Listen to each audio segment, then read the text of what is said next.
Ayoko na sayong bata ka. Sukong-suko na ako, Junior. Sinisikap kong maging mabuting magulang sa inyo pero ikaw naman tong loko-loko. Umiwas si Junior nang malakas na ibato ng kanyang ina ang walis tambo sa loob ng kanilang tahanan.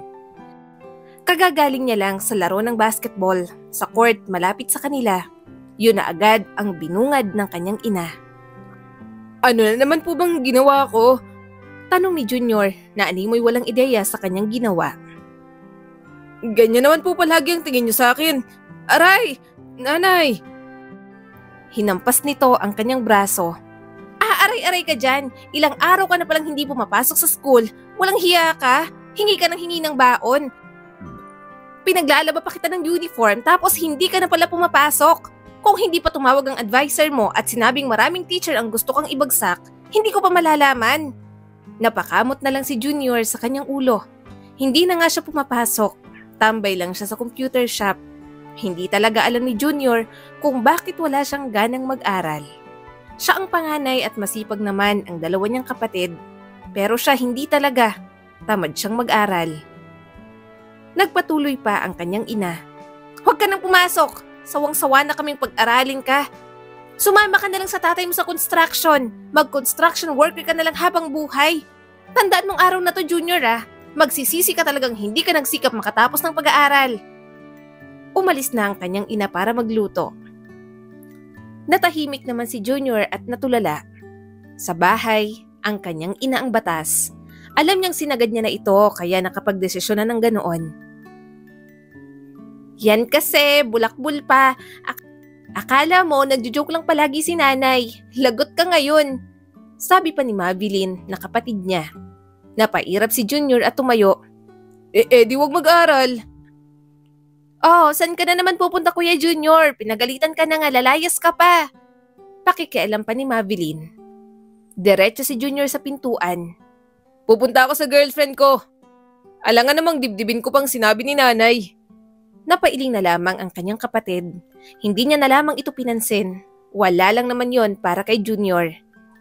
Walang ibang inatupag si Junior kundi tumambay sa computer shop, mag-basketball at mag-girlfriend ng mag-girlfriend. At yon ang ayaw ng kanyang ina. Mabait naman siya, masipag din kapag inuutusan. Sumasama rin siya sa kanyang ama sa pagtatrabaho sa construction kapag wala siyang pasok. Pero pagdating sa pag-aaral, yun talaga ang isang bagay na labis na kinatatamaran niyang gawin. Oh, bakit dito ka nakikikain? Tanong ng kaibigan niyang si Bricks. Sumagot naman siya agad at kumuha na rin ng plato. Pinagalitan ako ni nanay. Pagpasok ko, mga sermon niya ng tanghalian ko. Binato pa ako ng walis tambo. Hindi na ako nakasalita. Tumahimik na lang ako. Alam mo naman yon, kapag nagsalita ako, sasabihin niya sumasagot na naman ako. Napailing naman ito. Pasaway ka naman din kasi. Pasaway naman ako pero hindi ko sinasagad ang nanay ko. At kahit puro pala ko lang grades ko, sinisikap ko pa rin mag-aral at makatapos. Nilunok ni Junior ang kinakain niyang pagkain. Ano ba namang mapapala ako sa pag-aaral kung kaya ko namang magtrabaho na agad? Masyadong matagal, nakakainip. Tapos kapag nakagraduate, pahirapan ding maghanap ng trabaho. Kaya wag na lang, okay na yung marunong bumasa at sumulat. Halatang dismayado si Bricks sa kanya. Ewan ko sa'yo, Junior. Bulok yung mindset mo. Pinasasama mo lang ang loob ng nanay mo. Tikas ng ulo. Ngumisi naman si Junior. Parang hindi mo naman ako kilala, Bricks. May sarili talaga akong munisipyo sa buhay. Pero may iba usapan. Grabe, Bricks. Pwedeng manalo ng award ang luto ng nanay mo. Kaya gusto ko sa inyo kumain Bumungis-ngis si Bricks habang puno ang bibig. Hindi kasi nagluluto si mama na hindi kumpleto ang sahog. Nang bola ka pa talaga. Hindi pa sabihing masarap kasi nakakalibre ka dito. Sasagot na sana si Junior nang marinig niya ang mahinang tunog ng mga yabag na pababa ng hagdan. Tumingala siya at nakita si Sophie, ang kapatid ni Bricks. Napangiti siya nang makitang nakapusod ito ng buhok. Habang lumalaki, mas paganda ng paganda ang dalaga. Magandang tanghali, Sophie! Masiglang tawag ni Junior habang nagpapasikat ng nakakaakit ng ngiti. Mukhang mas gumaganda ka yata. Bumaling sa kanya si Sophie. Sinalubong nito ang tingin niya. Magalang itong ngumiti sa kanya. Hi, Junior, Kuya Bricks, anong ulam? Nasa kusina, may sinangag doon, kumuha ka na lang. Sabi ni Briggs sa kapatid. Sunod naman ang tingin ni Junior kay Sophie. Mistisa pa naman ang dalaga. Mga ganoong babae, ang tipo ni Junior. Bahagyang nagbago ang ekspresyon ni Briggs. Junior, tandaan mo ang sinabi ko. Huwag ang kapatid ko. Hindi ka na talaga makakatuntong sa amin kapag pinormahan mo si Sophie. Saglit na natigilan si Junior at natatarantang tumingin kay Briggs. Hindi, alam ko naman yon. Ito naman, binati lang, galit ka na agad. Alam mo talaga kung anong sinasabi ko. Mariing sabi ni Briggs at ibinaba ang tinidor. Huwag mo nang isipin ng kapatid ko. Sasapakin talaga kita kapag nalaman ko, Junior. Huwag mo akong subukan. Napawi ang ngiti ni Junior. Seryoso? Naging mabait lang ako. Pero sinungitan pa rin siya ni Briggs. Meron kang reputasyon, Junior. Palagi kang tumatalon mula sa isang babae patungo sa susunod. Kaya wag mong igaya ang kapatid ko at malandi-landi. Bahagyang namula ang mukha ni Junior. Hindi siya komportableng pag-usapan yon. Ang hirap itanggi para sa kanya, lalo na't attracted naman talaga siya kay Sophie. Mapaklang tumawa si Junior. Para namang ewan, Briggs. Nangamusta lang ako. Hindi ko nga papatulan si Sophie. Wala akong gagawin para maging awkward sa pagitan natin. Kahit tingnan mo pang cellphone ng kapatid mo at tingnan mo kung kinakausap ko. Nawala na tuloy si Junior ng gana. Ang lakas talaga mangbasag ng trip ng kanyang kaibigan. Pagkatapos niyang kumain, tumambay muna siya sa basketball court. Tamang laro lang siya doon at hinintay sumapit ng hapon. Pupunta rin kasi siya sa bahay ng kanyang girlfriend. Kaso, bago pa siya makaalis sa court, may humarang na agad sa kanyang babae. Junior, kailangan nating mag-usap. Bulala sa kanya ni Jana. Lumingon si Junior sa dalaga. Nagulat siya nang makita itong nakatayo sa harap niya. Sa kabilang barangay pa kasi ito nakatira at mukhang seryoso dahil talagang dumayo pa. Ang mga kamay ay nasa balakang pa na animoy susugudin siya nito. Umawang ang bibig ni Junior. Oh, Jana, may baby love, anong meron? Bakit napasugod ka? Miss mo na ako? Baby love mo mukha mo, Junior. Alam ko nang ginagawa mo. Sabi nito at medyo nanginginig ang boses. Alam kong may pinopormahan kang iba. Ang kapal talaga ng mukha mo. Nabalot ng pagkalito ang mukha ni Junior at nagkunwaring inosente.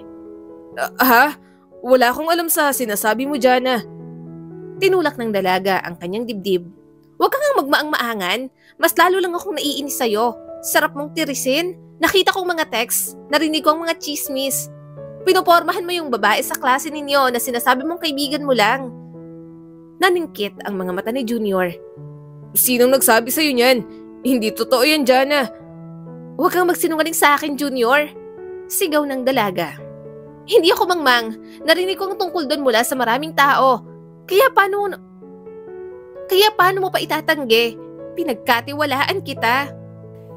Humakbang siya palapit, ngunit umatras si Jana at umiiling-iling. Hindi, Junior, sapat nang narinig ko. Sabi ni, babaero ka. Hindi pa ako nakinig sa mga kaibigan ko. Akala ko seryoso ka na sa akin. Huminga ng malalim si Junior. Jana, mali itong iniisip mo. Ako lang. Pinutol siya ni Jana. Ano lang, pinaglalaroan ang nararamdaman ko? Akala ko may something talaga tayo at magtatagal tayo pero ginagamit mo lang ako, hindi ba? Naging seryoso ang ekspresyon ni Junior. Kahit ang totoo, gusto niya nang tapusin. Nagsasawa na siya. Kung makaasta si Jana, parang asawa niya na. Nakikita niya na kung saan iyon patungo. Huminga siya ng malalim. Jana, hindi naman big deal yun. Kami lang... Ano lang? Casual? Kaunting landian lang? Friends with benefits? Garalgal ang boses ni Jana. Sawang-sawa na ako sa mga palusot mo, Junior.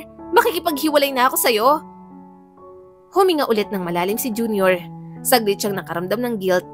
Pero naalala niya si Shelo, ang totoong girlfriend niya. Ang talagang gustong-gusto at pinapangarap niya palaging makasama. Marami man siyang babae at side chick, si Shelo pa rin talagang mahalaga. Hindi lang talaga siya nahuhuli sa mga kalokohan niya. Mahuli na siya ng lahat, wag lang si Shelo. Nagkibit balikat si Junior. Sige, kung yan ang gusto mo. Hindi naman ako desperado para pilitin ka pa. Napatingin sa kanya si Jana. Hindi ako makapaniwala na napakalamig mo tungkol sa breakup natin. Hindi mo man lang ako susuyuin? Hindi mo man lang ako pipilitin? Nagkibit balikat si Junior. Hindi. Bakit naman kita pipilitin kung ayaw mo na? Nanginig ang mga labi nito at namuuna ang mga luha sa mga mata. Malakas siya nitong hinampas bago nagsimulang maglakad papalayo. Hoy, Jana! Masakit yun ah! Reklamo pa ni Junior. Tumawa naman ang mga tropa niya at binato siya ng bola. Inasar pa siya dahil sa nangyari. Tiwala naman siya sa mga ito na hindi madaldal kaya walang makakarating kay Cielo. Noon pa man ay alam niyang side chick niya lang si Jana. Isang taong pampalipas oras niya lang ang dalaga. Inayos ni Junior ang kanyang sarili at naglakad na papunta sa bahay ng kanyang girlfriend na si Cielo. Kaya lang, hindi niya inasahan kung ano ang bubungad sa kanya. Cielo? Tanong ni Junior habang lumalapit sa dalaga. Kapapasok niya lamang sa bahay ni Cielo. Wala roon ang mga magulang nito dahil parehong may trabaho. Tanging maliit lang na kapatid ni Cielo ang nandoon kaya nakakapuslit sila kapag naglalampungan. Alam naman ng mga magulang ng dalaga na boyfriend siya nito. Hinahayaan na lang dahil may tiwala naman ang mga ito kay Cielo. Pero mukhang masisira na nila yun pareho. Tumingala ang dalaga at namumula ang mga mata dahil sa pag-iyak. Anong gagawin natin, Junior? Napalunok naman siya. Bakit? Anong problema? Nanginginig ang ibabang labi ni Cielo habang pinupunasan ang mga luha. Junior, buntis ako. Natulala si Junior sa kanyang narinig. Gulong-gulo ang isip niya. Pilit na pinoproseso ang bigat ng kanyang narinig. Wala pa siya sa tamang edad para magkaroon ng anak. Ni hindi pa nga siya tiyak sa kanyang hinaharap. Ganoon din naman si Cielo, nag-aaral pa rin. Hindi ko alam ang sasabihin ko. Talaga bang buntis ka? Pagkumpirma pa ni Junior. Nakaramdam siya ng matinding takot. Hindi pa handa si Junior. Sumagi sa isip niya ang mukha ng kanyang mga magulang. Siguradong lagot na naman siya sa kanyang ina. Kung galit na ito sa kanya sa pagiging bulakbol, mas lalo na ngayon na nakabuntis siya. Nagtama ang mga paningin nila ni Cielo. Alam kong hindi ka pa handa para dito. Hindi rin ako handa. Pero hindi ko alam ang gagawin ko. Kailangan kita, Junior. Nadurog ang puso ni Junior nang makita ang kalagayan ng kanyang girlfriend. Nakikita niya kung gaano ito natatakot. At sa kabila ng sarili nitong takot, alam niyang hindi niya ito kayang talikuran. Huminga siya ng malalim. Pareho pa tayong bata. Natatakot din ako. Hindi ko alam kung paano natin haharapin ang lahat ng to. Umiling si Cielo at may luhang tumulo sa pisngi nito. Huwag mo naman sabihin yan. Kung takot ka, mas takot din ako. Dala-dala ko ang anak natin. Wala pa to sa plano ko. Hindi ko kayang mag-isa. Hinawakan ni Junior ang kanyang ulo. Siguradong malilintikan siya. Tapos na rin ang maliligayang araw niya bilang binata. Ayaw niya man, kailangan niyang akuin ang pagbubuntis ni Cielo. Hinawakan ni Junior ang kamay nito at marahang pinisil. Sige, Cielo. Oo na, promise. Hindi ko alam kung paano natin tong gagawin pero gagawin ko ang lahat ng kailangan kong gawin. Sasabihin natin pareho sa mga magulang natin. Kaya natin to. Malalagpasan natin tong pagsubok na to. Tumahan ka na. Nagliwanag ang mga mata ni Cielo. Salamat, Junior. Takot na takot talaga ako. Kailangan kasi talaga kita.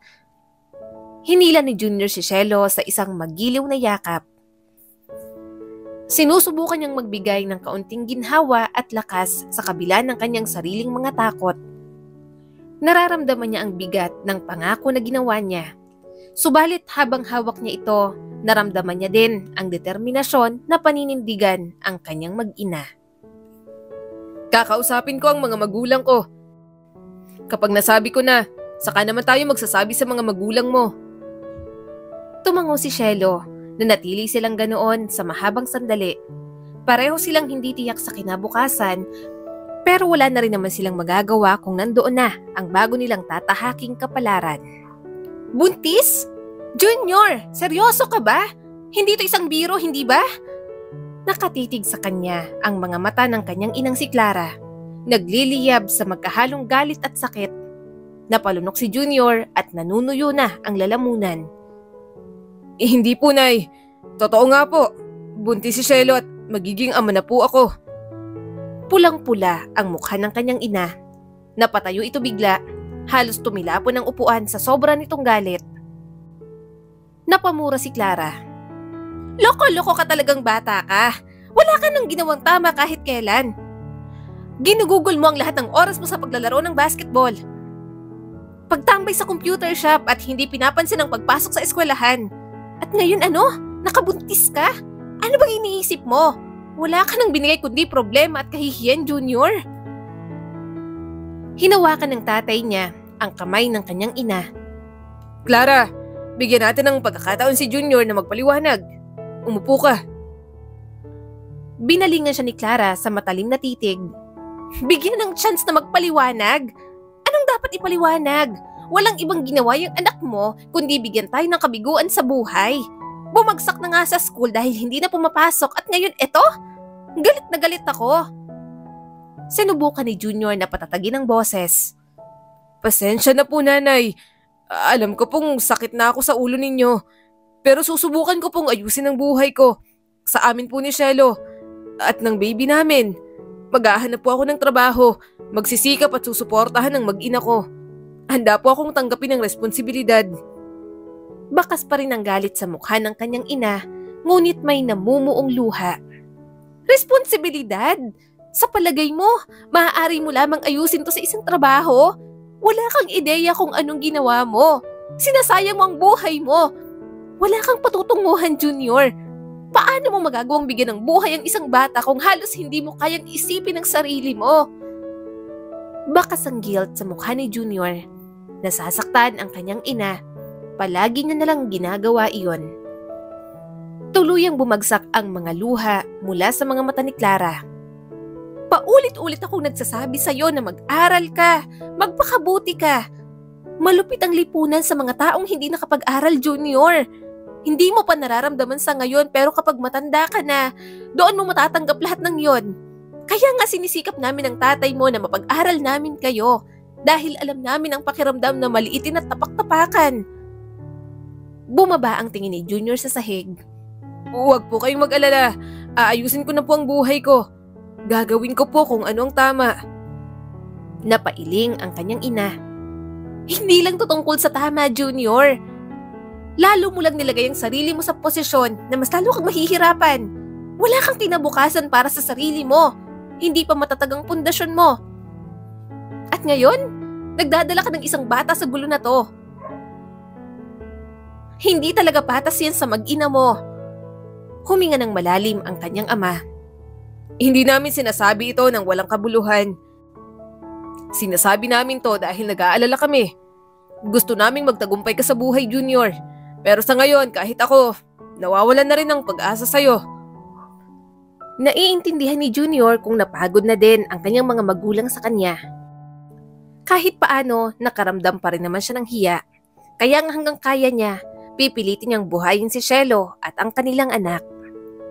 Matapos sabihin ni Junior sa mga magulang niya, sa mga magulang naman ni Shelo niya yun sinabi. Katulad ng kanyang inaasahan, nasapak siya ng tatay nito. Gayunpaman, tinanggap niya pa rin. May kasalanan naman talaga sila. Dahil sa galit na rin, pinalayas ang kanyang girlfriend. Napilitan silang tumira sa bahay ng mga magulang niya. Kahit naman nabigo niya ang mga ito, hindi pa rin naman siya matiis. Kaya habang nandoon sila ni Shelo, tuluyan ang tumigil sa pag-aaral si Junior. Sumama na lang siya sa construction site at nagtrabaho bilang construction worker. Noong sideline niya palang iyon, ayos pa naman siya. Pero nang maging bahagi na ng araw-araw niyang buhay, doon niya na naranasan ang hirap. Tipong kahit tinatamad siya, kailangan niya pa rin gumising ng maaga at bumangon para sa trabaho. Inabot ng tatay niya sa kanyang pagkain. Oh, ako nang kumuha ng pagkain mo. Kumain ka na. Marami pa tayong trabaho. Tinanggap niya naman ang plato. Salamat, tay. Habang kumakain sila, hindi napigilan ni Junior maglabas ng saloobin. Marami rin kasi siyang napagtanto sa loob ng ilang buwan. Mas lalong pinamulat sa kanya na hindi biro ang hirap. Mas mahirap po pala ang buhay kaysa sa inaakala ko. Pag-amin ni Junior. Sa sahod ng kakarampot, gusto ko man itabi para sa sarili ko kaso hindi po pwede kasi may mag-ina na akong kailangang buhayin. Nagpatuloy naman sa pagkain ang kanyang ama. Hindi naman talaga madali, Junior. Hindi kailanman magiging madali. Tiyaga at sipag ang puhunan para mabuhay natin ang pamilya natin. Huminga ng malalim si Junior. Nakikita niyang alikabok sa hangin habang kumakain. Nalibot niyang paningin sa magulong lugar. Ganoon ang ginagawa niya para lang buhayin si Shelo at ang baby nila. Ni hindi niya na nga magawa ang mga dati niyang ginagawa. Sayang po hindi ko po naiintindihan kung bakit gustong-gusto po ni nanay na lagi akong mag-aral. Hindi ko po talaga maintindihan kung bakit napakahalaga nun. Muli siyang sumubo ng pagkain. Lumambot ang tingin ng kanyang ama sa kanya. Nais naming magkaroon kayo ng choice sa buhay ninyo, anak. Kaya nga pinipilit naming mag-aral kayong tatlo. Ayaw namin ng nanay ninyo na ganitong trabaho ang pasukin nyo balang araw. Dahil ramdam na nga namin ang hirap. Kahit maihain lamang namin sa inyo ang pagkakataon para sa magandang buhay. Kaso nandyan na. Wala na tayong magagawa. Sa dalawang kapatid mo na lang namin ibubuhos ang lahat. Bumagal ang pagmuya ni Junior. Nakukuha niya na ngayon. Alam niya naman sa pool na mahirap na trabaho ang ginagawa nila. Pero kapag naging buhay araw-araw, ibang usapan na yon. Kailangan niyang magtayo ng kinabukasan para sa kanyang mag-ina kahit hindi pa matatag ang para sa kanya. May pamilya na si Junior ngayon, may maliit pang batang nakasalalay sa kanya. Bumaba ang tingin ni Junior sa kanyang mga kamay. Kalyo at may bahid ng dumi mula sa mga buwan ng paggawa. Naalala niya ang mga araw ng high school na nagrereklamo siya tungkol sa pag-aaral. Ngayon, habang tinitingnan niya ang mga kamay na yon, nakaramdam siya ng matinding panghihinayang. Hindi niya agad napahalagahan ang pagkakataon na yon. Minsan, iniisip ko po na kung nakinig lang ako. Siguro nga, mas naging madali sa akin ngayon ang lahat. Tahimik na sabi ni Junior. Tumango ang kanyang ama. Natural na lumingon ka at mag-isip tungkol sa kung ano ang maaaring nangyari. Ngunit ang mahalaga ay kung ano ang ginagawa mo ngayon. May pamilya kang dapat alagaan at ginagawa mo na yun ngayon. Yun naman ang mahalaga. Habang tinatapos nila ang tanghalian at naghahanda para bumalik sa trabaho, nadama ni Junior ang panibagong pakiramdam ng layunin. Mahaba pa ang araw, marami pang kailangang tapusin. Pero habang tumatagal ang ganoong buhay kay Junior, parang nagsasawa na rin siya. Lumipas ang maraming taon, 3 na ang anak nila ni Shelo. Sila na lang ang naiwan sa bahay ng kanyang mga magulang. Kinuha kasi ng kapatid niyang si Mavilyn ang mga ito para mas maalagaan. Matatanda na rin kasi ang kanilang mga magulang. Nakatapos na si Mavilyn at ganap ng teacher. Ang bunso niyang kapatid, pinag-aaral naman ng sarili at gustong maging seaman sa barko. Sa kanilang magkakapatid, siya lang ang nanatili sa ganoong buhay. Ayaw niya namang humingi ng tulong kay Mavilyn, gayong kaya niya pa naman.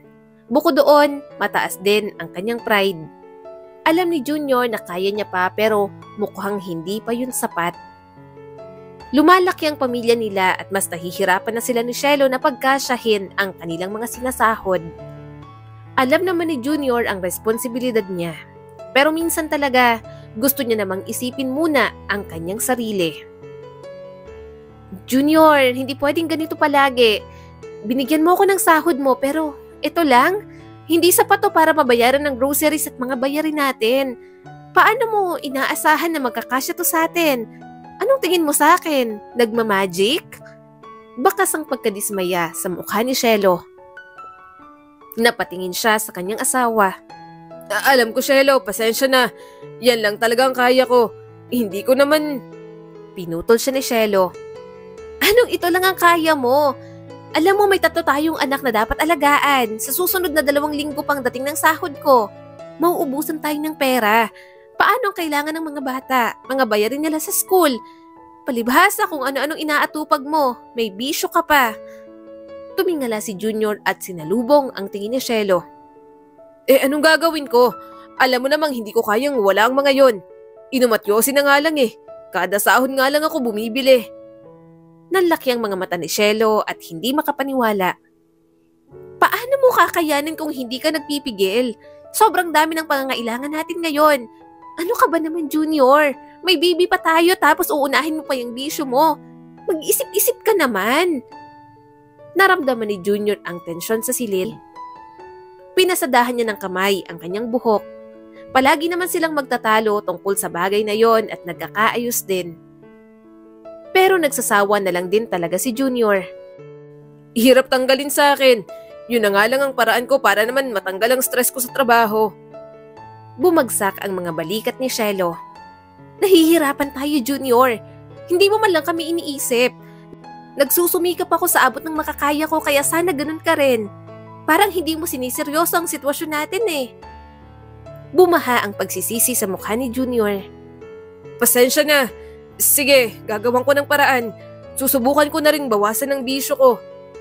Namumuo ang luha sa mga mata ni Cielo. Magkasama tayo dito, Junior.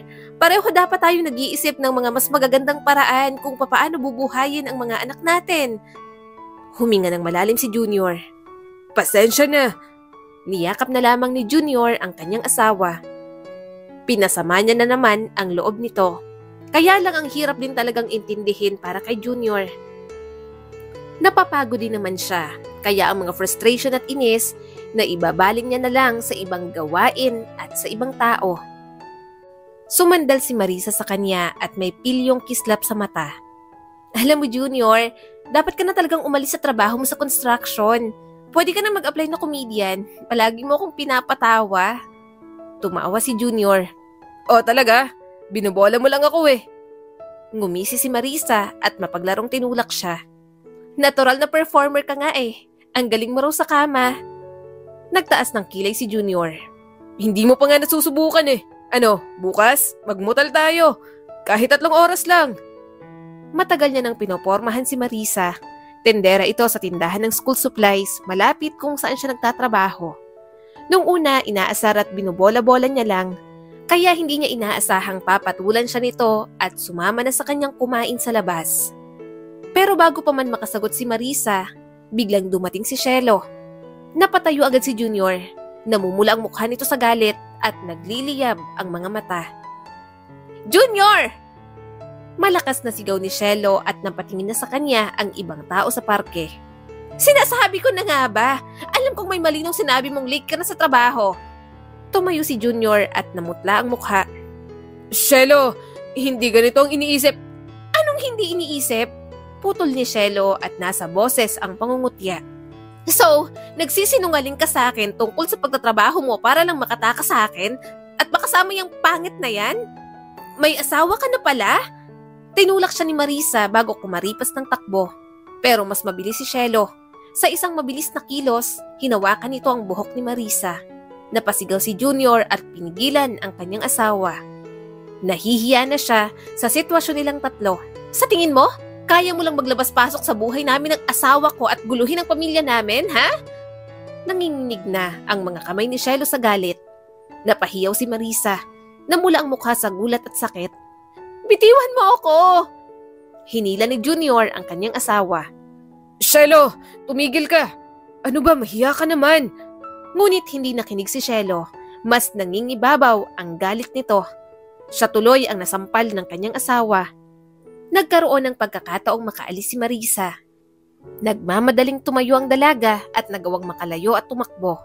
Basang-basa ang mukha nito sa luha. Dinuro siya ni Cielo. Marami kang kailangang ipaliwanag, Junior. Paano mo nagawa sa akin to? Sa amin? Hinawakan niya sa braso si Cielo. Halika, umuwi muna tayo. Huwag nating pag-usapan to dito. Ayaw pa nitong sumama pero wala na rin naman itong nagawa. Nang makarating sa bahay, doon na nagpatuloy si Cielo. Gulat namang nanonood ang mga anak nila at natahimik na lang. Sinusubukang hawakan ni Junior ang kanyang asawa. Cielo, pasensya na. Oo, nagkamali ako. Namumula pa rin ang mukha ni Cielo. Tama ka! Nagkamali ka! Ngunit hindi lang to tungkol sa araw na to. Lagi mo namang ginagawa at paulit-ulit din kitang pinapatawad.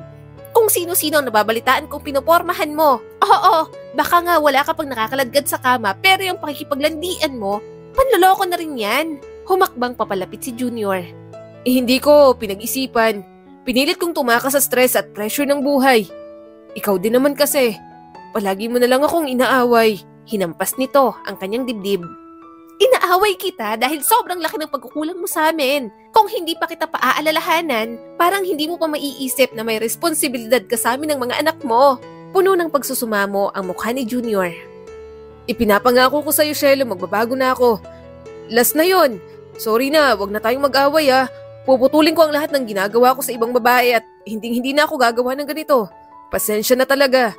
Tuluyang bumuhos ang mga luha ni Shelo. Kailangan kong magtiwala ulit sa'yo, Junior. Kailangan kong malaman na nandyan ka para sa amin at hindi na ito mauulit. May pamilya tayong dapat isipin. Utang na loob. Magbago ka na naman. Hinawakan ni Junior ang kanyang asawa.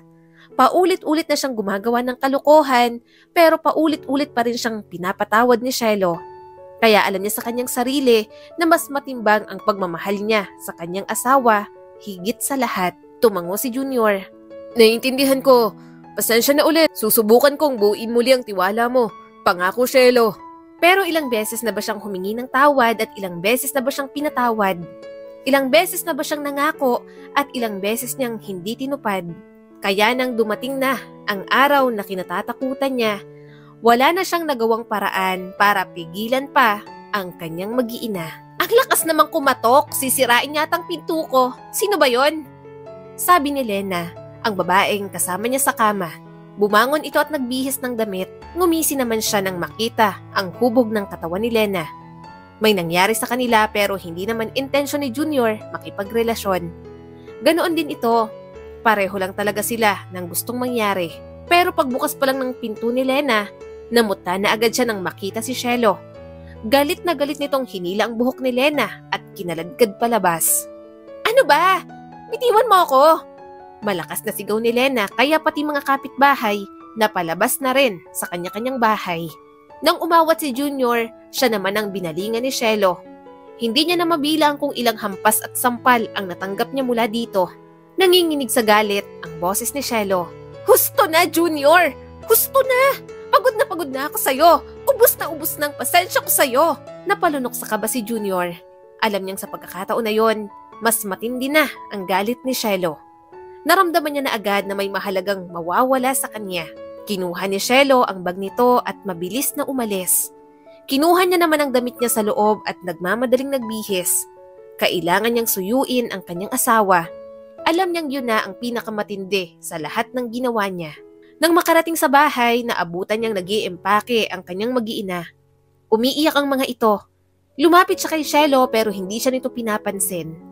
Nang lapitan niya ang kanyang panganay, bakas ang galit sa mga mata ng dalaga. Huwag kayong umalis. Sandali lang.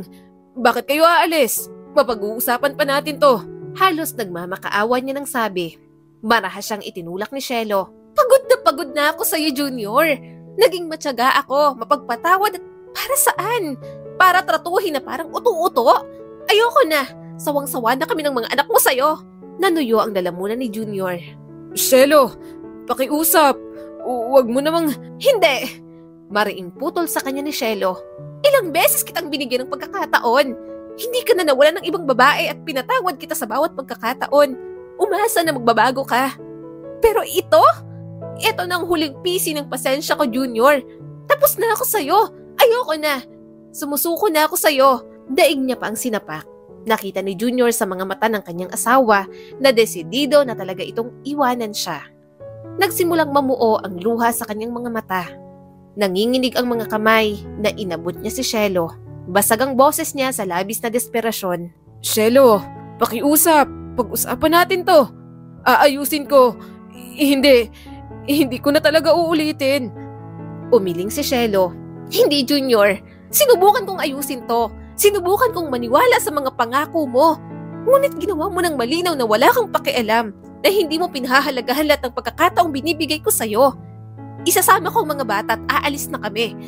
Magsama kayo ng kabit mo, mangbabae ka pa ng marami at wala na akong pakialam. Tuluyang tumulo ang mga luha ni Junior.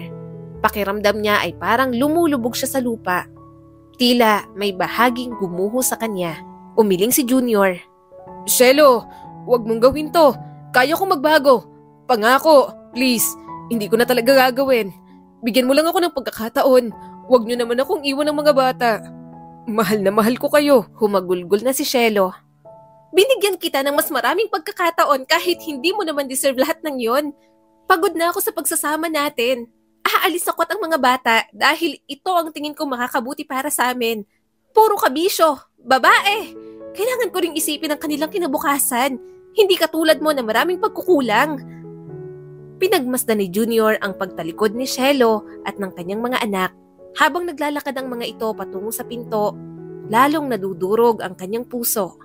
Gusto niyang tawagin ang kanyang mag-iina pero wala na siyang lakas ng loob na gawin pa yon. Nang umalis si Shelo at ang mga bata, nalaman niyang pumunta ang mga ito sa mga magulang ni Shelo. Pumunta siya roon at nagmamakaawa pero hindi siya pakinggan at maging ang kanilang mga anak, galit na rin sa kanya. Nakatanggap pa nga siya ng malakas na sapak at mga mura mula sa tatay ni Shelo. Doon pa lang, napagtanto niya na kung ano ang nawala sa kanya. Anong ginagawa mo, Kuya Junior? Tanong sa kanya ni Mavilyn nang bisitahin siya. Eto na lang bang gagawin mo? Magpapakalug mo ka sa bahay mo at umiinom? Huminga ng malalim si Junior. Ano pa bang gagawin ko? Wala na si Shelo. Wala ng mga bata. Nawala ako ng lahat. Kasalanan ko. Tumingin sa kanya si Mavilyn. Naiintindihan ko na nasasaktan ka, kuya. Pero hindi naman mareresolba ng pag-inom ang problema mo. Isa nga yan sa mga dahilan kung bakit ka iniwan ng mag-iina mo eh. Tapos tuloy-tuloy ka pa rin. Napasubsob si Junior sa sofa. Kung magbago ba ako, makikita ba yun ang mag-iina ko ngayon na iniwan na nila ako, Mavilyn? Hindi ko pinahalagahan lahat ng pagkakataong binigay sa akin ni Shelo. Akala ko, palagi niya akong mapapatawad. At ngayon sumuko na siya.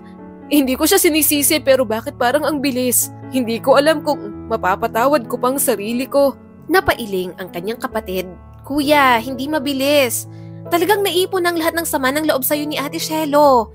Paulit-ulit kanyang iniintindi at pinatawad, kuya. Napuno na lang talaga siya. Naiintindihan ko yung takot mo kasi ang babae kapag sumuko na, kakaintindi sa lalaki, mahirap na talagang balikan. Pinunasan agad ni Junior ang tumulong mga luha mula sa kanya. Huli na nang magsisi siya. Hindi lang si Shelo ang nawala sa kanya kundi pati na rin ang mga anak nila. Masakit man isipin pero totoo ang sinabi ng kanyang kapatid. Dumating na ang araw na wala na siyang babalikan. Umupo si Mavilyn sa kanyang tabi. Alam mo, swerte mo nga kay Ate Shelo, Kuya Junior. Sobrang bait. Pero hindi naman lahat ng mababait, mananatili na lang na mabait, lalo na kung paulit-ulit ang ginagawa ng masama. Laging nandyan si Ate Shelo para sa'yo. Lagi kang binibigyan ng pangalawang pagkakataon. Pero masyado mo nang sinubukan yung pasensya niya eh. Mahirap din yun para sa kanya na iwanan ka. Ilang beses siyang nagtiis sa lahat ng ginagawa mo. Sinapo ni Junior ang kanyang ulo. Alam niya yon, siya mismo ang gumulo ng kanyang sitwasyon. Naging makasarili siya. Akala niya palaging nandyan si Shelo sa kanyang tabi kahit na ano ang mangyari. Pero sinayang niyang lahat ng yon at ang mga bata nadamay pa dahil sa kalokohan niya. Inilagay ni Mavilyn ang kamay nito sa kanyang balikat. Mabigat na pasanin ng pagsisisi pero wag mong ilubog ang sarili mo dahil lang doon. Kailangan mong humanap ng paraan para maitama ang mga bagay-bagay kahit na parang na lang muna sa sarili mo. Si Ate Shelo at ang mga bata wala na sa tabi mo, Kuya Junior. Pero mayroon ka pa rin pagkakataong baguhin ang buhay mo. Kailangan mong harapin yon at huwag ka na lang basta magtago dito sa bahay mo. Umiling siya. Hindi niya alam kung kaya niyang magbago. Papaano siya magbabago kung wala na ang dahilan sa kanyang tabi? Pakiramdam ni Junior, lalo lamang siyang mahihirapan. Napatitig siya sa kanyang iniinom. Pero tama naman nga ito. Hindi naman babalik ang kanyang mag-iina kahit magpakalasing siya araw-araw. Tahimik na ngayon ang mga hikbi ni Junior. Mabuti na lang talaga't naisipan siyang bisitahin ng kanyang kapatid. Bahagyang guminhawa ang kanyang pakiramdam. Isang paalala na hindi pa naman siya lubusang nag-iisa kahit na iniwan na siya ng kanyang mag-iina. Sana kaya kong ibalik ang oras. Bulong niya at puno ng lungkot ang boses. Sana mabawi ko lahat ng sakit na naidulot ko sa aking mag-iina. Tumango naman si Mavilyn. Normal na lang yan na hilingin mo kasi nagsisisi ka na, kuya. Ang tanging magagawa mo lang ngayon, matuto mula sa mga pagkakamali mo. Subukan mong maging mas mabuting tao, kuya. Para sa kapakanan mo na muna. Magbago ka para may mukha kang maihaharap sa asawa at mga anak mo. Dahan-dahang tumango si Junior. Babawiin niya ang kanyang mag-iina. Gagawin niya ang lahat para mapabalik ang mga ito sa kanya. Sa pagkakataon na yon, buo na ang kanyang loob. Natitigilan niya na ang mga dating gawi. Unti-unti niya nang tatanggalin ang kanyang mga bisyo. Hindi na rin siya papatol sa kahit na sinong babae kung hindi lang din naman si Cielo. At hiling niya, kung dumating ang panahon na yon, sana ay napatawad na siya ng kanyang asawa at mga anak. Sinimulan niya ang pagpupulot ng mga piraso ng kanyang nasirang buhay at marahil sa kalaunan, mahanap niya ulit ang kasiyahan kasama ang kanyang pamilya. Mga anak, Mahina niyang sabi, pilit na pinapatatag ang boses. Kanina pa siya nag-aabang sa gate ng school ng kanyang mga anak. Miss na miss niya na kasi ang mga ito. Ilang buwan niya na ring hindi nakikita. Naunang lumingon si Emma.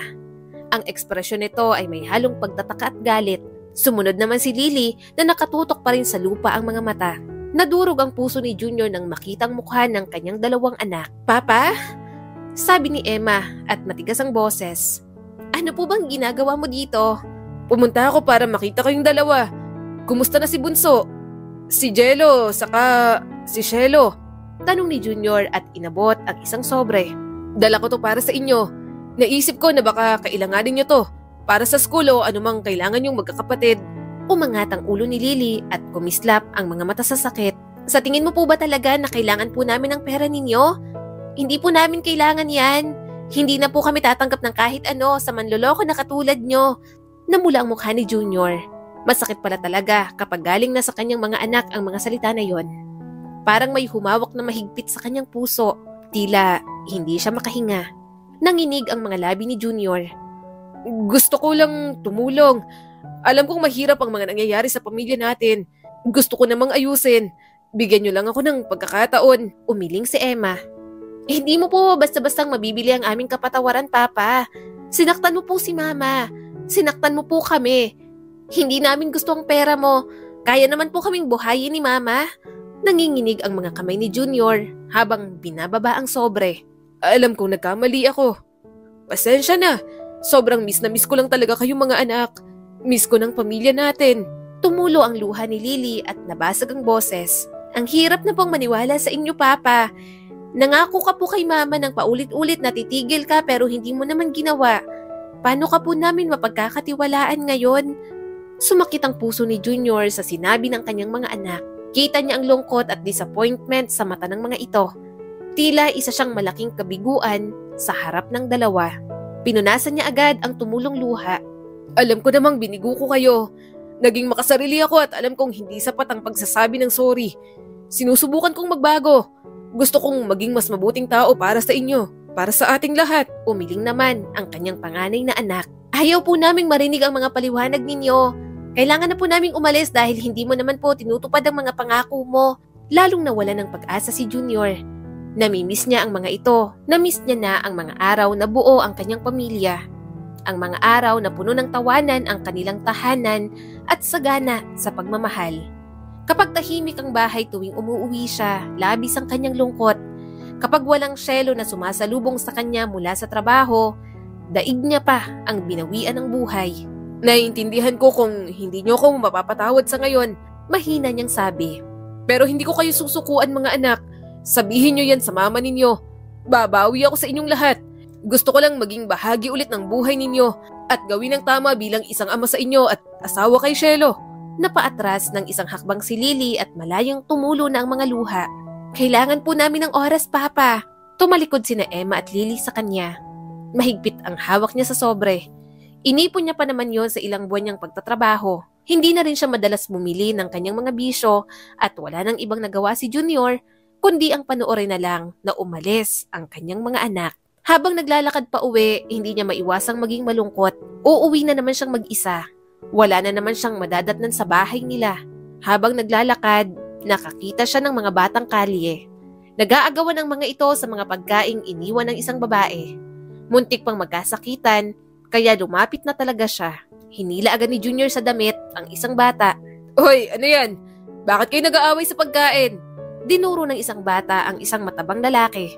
"Ako ang nakakita ng pagkain tapos inagaw ng tabatsoy na yan. Gutom na kami ng kapatid ko. Wala pa kaming kinakain. Napatingin si Junior sa batang lalaki. Nahabag tuloy siya. Naalala niya ang kanyang mga anak noong bata pa. Ganoon din mag-away ang mga ito. May umiiyak kapag nauubusan ng pagkain. Inagaw ni Junior ang hawak na pagkain ng mga ito. Huwag niyo nang pag-awayan. Ang dumi-dumi ng pagkain na yan. Sumama kayo sa bahay ko, ipagluluto ko kayo. Pakakainin ko kayo para hindi na kayo mag-away. Tahan na. Ayusin niyo yung mga sarili ninyo. May pera naman siya kaya namili siya sa palengke. Kung pakakainin niya naman ang mga ito sa karinderya, mapapamahal siya. Wala rin naman siyang kasama sa bahay kaya mas mabuting ang mga ito na lang ang kasabay niyang kumain. Nang makapamili, diretso naman sila sa bahay. Magluluto ako. Huwag kayong malikot dyan. Mga gamit yan ng mga anak ko, kaya huwag niyong pakikialaman. Manood na lang kayo ng TV. Tumango naman ang mga ito. Mahina siyang tumawa nang makitang nakahilera ang mga bata sa kanyang sala. Nagsimula na siyang magluto. Habang naghahanda, bahagyang napangiti si Junior. Matagal na rin simula nang makapaghanda siya ng ganoon karami. Bigla namang tumulo ang kanyang mga luha. Miss na miss niya na talaga ang kanyang pamilya. Bakit ka umiiyak? Tanong ng isang batang lalaki sa kanya. Naningkit ang mga mata ni Junior. Oo, wala. Sibuyas lang. Ang bata mo pa, napakachismoso mo na. Bumalik ka na nga ron. At kapag nakikipag-usap ka sa mga matatanda, gumamit ka ng po at opo. Kung makapagsalita, parang kaedad mo lang ako ah. Mahinang tumawa ang batang lalaki. Tulungan ko na po kayo. Marunong po ako magluto. Inabala na lamang ni Junior ang kanyang sarili sa pagluluto. Nang matapos, naghain na siya para sa mga bata. Hindi sila kasya sa lamesa, kaya sa sahig na lang sila kumain.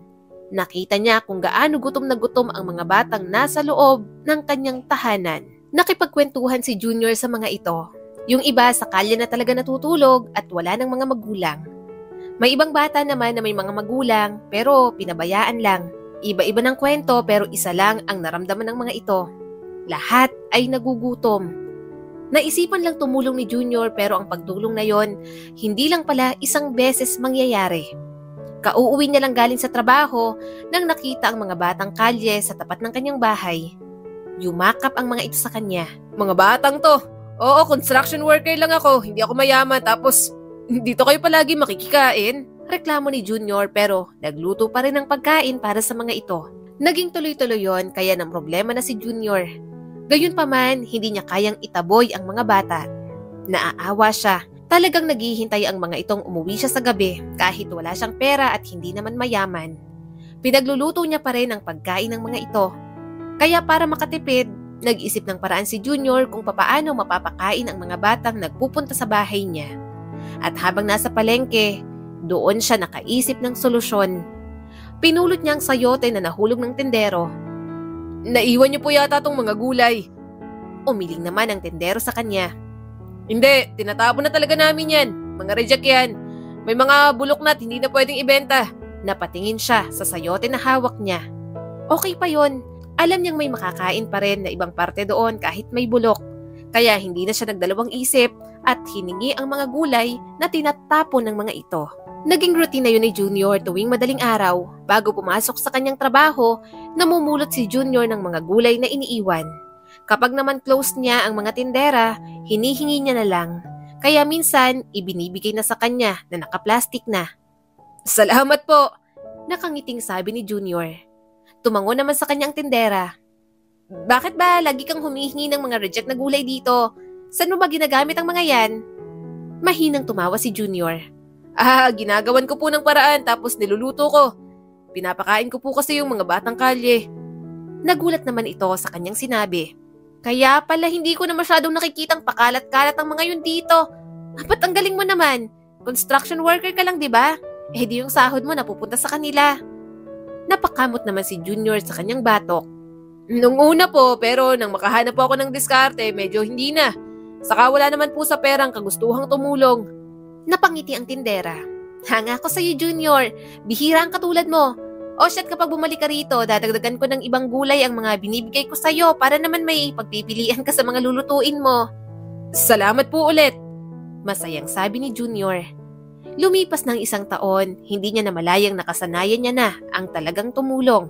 Parang yun ang pinalit niya sa lahat ng kanyang bisyo. Unti-unti na siyang nagbago. Ginagawa mo na talagang ampunan ng bahay mo. Natatawang sabi sa kanya ni Mavelyn. Mahinang tumawa si Junior. Hindi naman, pumupunta lang ang mga yan para kumain. Nabalitaan mo na ba? Nag-abroad daw si Shelo, sabi ng kanyang kapatid. Nawala ang ngiti sa mga labi ni Junior. Patuloy niya pa rin sinusuyo ang kanyang asawa at mga anak. Ayaw niya sanang mag-abroad si Shelo pero napagtanto niya na parang tumigil din ang buhay nito nang mabuntis niya. Kaya kahit nag-aalala at masakit sa kanya, hinayaan niya na lang na abutin ni Shelo ang pangarap nito. Pero kahit nararamdaman niya pa rin ang galit ng kanyang mga anak, unti-unti na rin namang lumalapit ang mga ito sa kanya. Alam niyang mas gusto ng mga ito na sa mga magulang ni Shelo tumira at naiintindihan niya yon. Mas makamama ang mga anak nila, kaya kung anong desisyon ni Shelo, yun din ang desisyon ng mga ito. Kuya, naninibago ako sa'yo. Masyado kang mabait. Natatawang sabi ni Joseph, ang kanyang bunsong kapatid. Kabababa lang nito sa barko, natutuwa talaga siya sa kanyang mga kapatid. Parehong may narating sa buhay. Siya lang talagang wala. Kapag nilalamon siya ng inggit, naaalala niya ang sermon sa kanya ng kanyang ina noong binata pa siya. Ang galing niyo nga ni Mavelyn, teacher siya tapos ikaw naman, seaman. Ang layo ng narating ninyo. Kung nakinig lang sana ako nung kay nanay, hindi sana ganito ang buhay ko. Malungkot na sabi ni Junior. Gumuhit naman ang ngiti sa mga labi ng kanyang kapatid. May narating ka naman ah. Hindi lahat ng tao kayang gawin ang ginagawa mo. Construction worker ka lang, kaunti ang sinasahod mo at pagod ka pa. Pero nagagawa mo pa rin tumulong sa kapwa mo. Diyan pa lang panalo ka na sa buhay. Ang laki ng pinagbago mo. Asahan mo at may kapalit lahat ng ginagawa mo. Hindi hahayaan ng Diyos na hanggang dyan ka na lang. Tiningnan ni Junior ang mga bata. Masaya siyang napapahalagahan ng mga kapatid niya ang kanyang ginagawa. Siguro kasama na lang talaga sa pagbabago niya bilang tao. Hindi lang para sa pamilya niya, kundi para sa kanyang sarili. Biglang naglabas ng maraming pera si Joseph at inilagay sa kamay niya. Para sa'yo. Umawang ang bibig ni Junior. Para saan to? Pinilit pa ni Joseph ang pera sa kanya. Para nga sa'yo. Gamitin mo sa negosyo kung anong maisip mo. Magsimula ka ng buhay na masasabi mong tagumpay ka. At huwag mong tatanggihan yan. Hindi na mauulit ang pagbibigay ko sa'yo ng pera, kuya. Sulitin mo na habang wala pa akong asawa at binubuhay na pamilya. Hindi napigilan ni Junior ang umiyak. Dati ay takot na takot siyang humingi ng tulong sa kanyang mga kapatid. Takot kasi siyang mahusgahan ng mga ito. Pero mukhang masyado niyang hinusgahan sina Mavelyn at Joseph bilang mga kapatid niya. Kaya naman ginamit niya ang perang yon para magtayo ng negosyo. Nahilig siya sa pagluluto kaya nagtayo siya ng paresan at lugawan. Lugaw na madalas niyang ihain sa mga bata kapag kulang ang nakolekta niyang pagkain. At ang unang nagmalaki sa kanyang negosyo na yon, ang bawat bata na kanyang tinutulungan. Kung kani-kaninong pinopromote ang kanyang kainan, kaya kahit ilang buwan pa lang, marami nang kumakain. Minsan pa nga, hindi niya na kailangan ng staff. Ang mga ito na rin kasi ang nagpupunas ng mga lamesa at mga upuan. Basta lahat ng tulong na maibibigay ng mga ito, ginagawa para sa kanya. Maraming nakaalam na tumutulong siya sa mga batang kalye, hanggang may isang mayaman ang nagbigay sa mga bata ng shelter. Kaya doon naiipon ang mga batang walang matirahan at pinupuntahan ng mga batang wala namang makain. Ang simpleng pagtulong niya naging isang organisasyon sa kanilang komunidad. Anak, Emma, bakit hindi sinasagot ng mama mo ang mga video call ko? Tanong ni Junior sa kanyang anak. Nagkibit balikat lang naman ito. Napabuntong hininga na lamang si Junior. Maayos na ang relasyon niya sa kanyang mga anak at pinayagan na ni Shelo na umuwi sa kanya minsan ang mga ito. Nakakatulong niya pa nga sa paghahanda ng pagkain para sa mga batang tinutulungan nila. Gayunpaman, hindi pa rin sila nagkakabalikan ni Shelo. Minsan nga'y iniisip niya na baka may ibang boyfriend na ito. Kung mangyari yon, wala na rin naman siyang magagawa. Pero inaasahan niya pa rin na magkakabalikan sila. Nalulungkot si Junior. Birthday niya pa naman ng araw na yon. Kahit matawagan man lang si Shelo, marinig ang bati nito at masungit na boses, sapat na sa kanya. Ipinagdiwang na lang ni Junior ang kanyang kaarawan kasama ang mga bata at ang kanyang mga anak. Maraming sorpresa at mga pakulo ang mga ito sa kanya. Kahit ang mga staff sa shelter, nagpasikat din. Maya-maya, lumitaw ang mukha ng kanyang asawa sa projector. Start na ba? Nag-play na? Sumagot naman ang kumukuha ng video. Nakangiti lang si Junior habang pinapanood ang message nito. Hindi matanggal ang kanyang paningin doon nang binigyan siya ng tissue ng kanyang anak Doon pa lang niya namalayan na tumutulo na pala ang kanyang mga luha. Miss na miss niya na talaga ang kanyang asawa. Nagpatuloy sa pagsasalita si Cielo. Alam kong marami na tayong pinagdaanan at dumating sa panahong sumuko na ako sa'yo, pero pinatunayan mo sa amin ng mga anak mo ang sarili mo na kaya mong magbago. Matagal na kitang napatawad sa lahat ng ginawa mo at alam kong ilang taon mo na rin akong sinusuyo kahit lagi kitang sinusungitan. Kaya sasabihin ko na ang gusto mong marinig mula sa akin. Nataranta agad si Junior nang biglang nag-loading ang video hanggang sa nawala na sa screen ang kanyang asawa. Nasaan si Cielo? Ilabas niyo ang asawa ko. Tumawa naman ang mga ito sa kanya. Maya-maya ay kumanta na ang mga ito. Paglingon niya sa likod, nakita niya agad ang kanyang asawa na may hawak na cake. Mas lalong bumuhos ang mga luha ni Junior. Hindi niya alam na may ilalala pa pala ang kanyang pag-iyak. Pinahipan sa kanyang kandila pero hindi niya magawa. Kinuha niya ang cake at ipinatong sa mesa. Mahigpit niyang niyakap si Cielo. Miss na kita, Cielo. Garal-galang boses na sabi ni Junior. Mahinang tumawa ang kanyang asawa. Hindi na ulit ako aalis. Mas lalong humigpit ang kanyang yakap. Please, balik na kayo sa akin. Hindi ko na ulit gagawin lahat ng pagkakamali ko sa inyo.